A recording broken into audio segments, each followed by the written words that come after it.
The legato technique has been used by many guitarists to create smooth, fluid lines and facilitate blazing speed as well.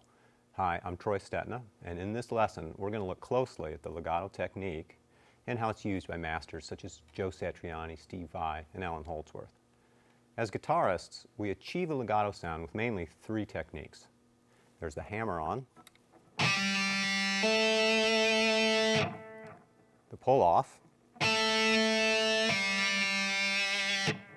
and the slide.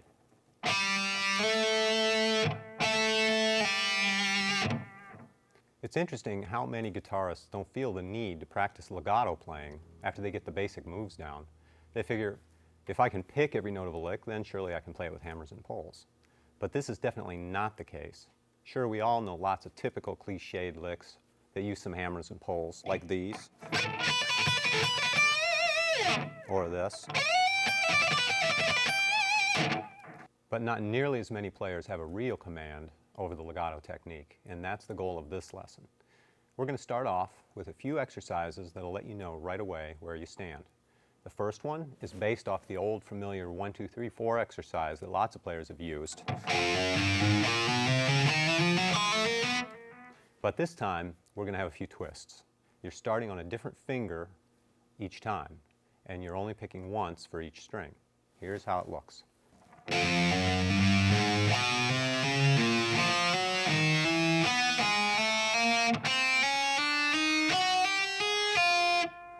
And at this point, we shift our hand up one fret and continue the pattern.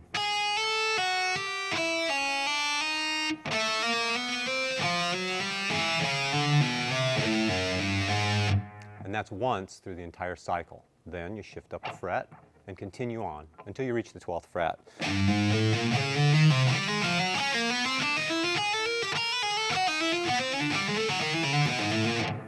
Exercise 2 is the triplet version of exercise 1.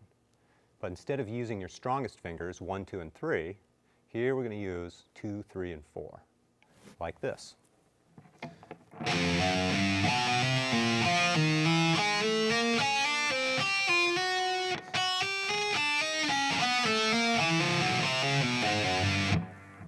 Number 3 is the descending version of number 1.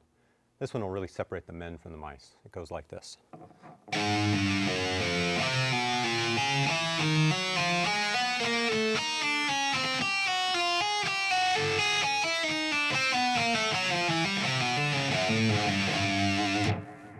And exercise 4 is the triplet version of number 3.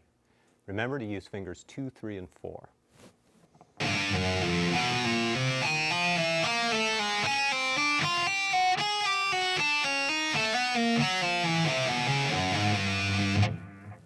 With all 4 of these exercises, you should continue that pattern all the way up to the 12th fret and back down if you really want to give yourself a workout.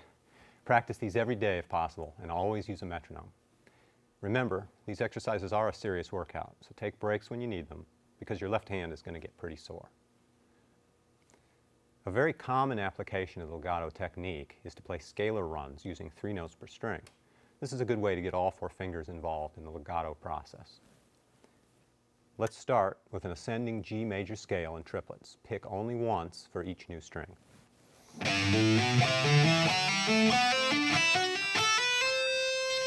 Now slide up to the next position and come down with pull-offs.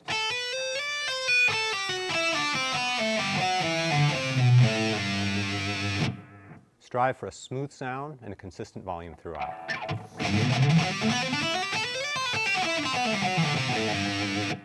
You can turn this lick into a great exercise too by continuing up the fretboard to every position of the G major scale. You'd essentially be playing through the modes of G major, like this.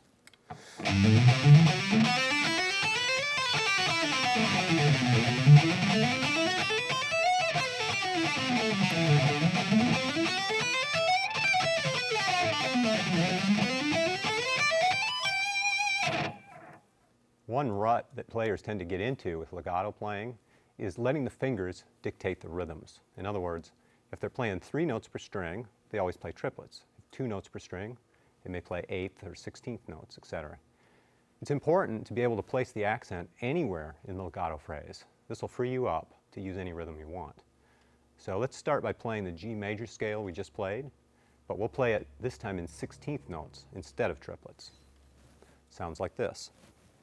1, 2, 3, 4.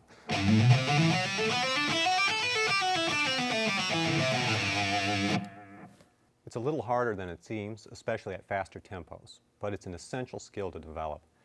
Now, let's try playing an A minor pentatonic scale with 2 notes per string, but we'll do it in a triplet rhythm. It sounds like this. 1, 2, 3, 4.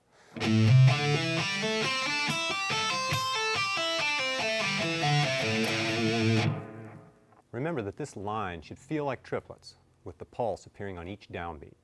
1, 2, 3, 4. This idea is very crucial, so don't neglect it. Practice these 2 examples until you can really feel where the accent should be. Many times when descending through the strings, players will use the hammer-on from nowhere technique for improved speed and uniformity of the sound. This works best with a distorted tone. The concept is pretty simple. When you're moving from one string down to a lower string, you don't need to use the pick. Instead, hammer down on the fret with your fretting finger. Here's how it sounds with an A minor pentatonic scale. 1, 2, 3, 4.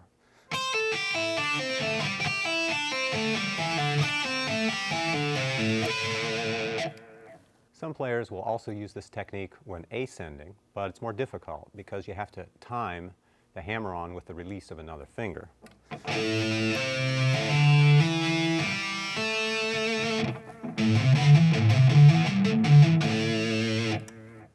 Whereas when you're descending, you don't have that problem. So let's check out some licks that make use of these concepts. The first one is a nice 16th note descending lick in E minor that repeats an octave lower. You pick once at the beginning, and that's it. 1, 2, 3, 4. Here's that one a little slower.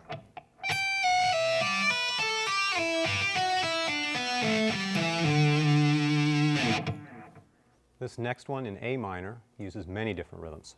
1, 2, 3, 4.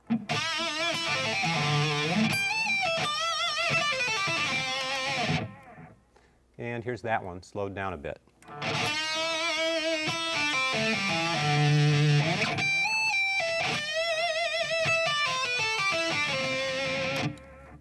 Here's one that mixes A Dorian with the A blues scale. 1, 2, 3, 4. And here's that one slower.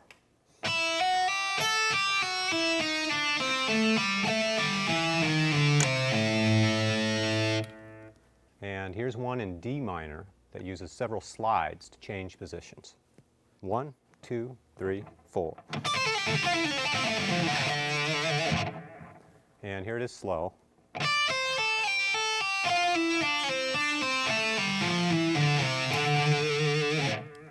Another common application of legato is the one-string technique, where you traverse the neck along one string using nothing but hammers, pulls, and slides. Hendrix used this technique quite often, as did Stevie Ray. Here's the basic idea applied to a G major pentatonic scale on the G string. 1, 2, 3, 4.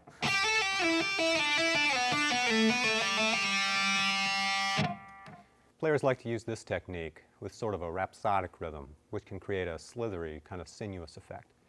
You just basically pick a scale, pick a string, and let your fingers do the walking. Here's an example with a G Mixolydian line.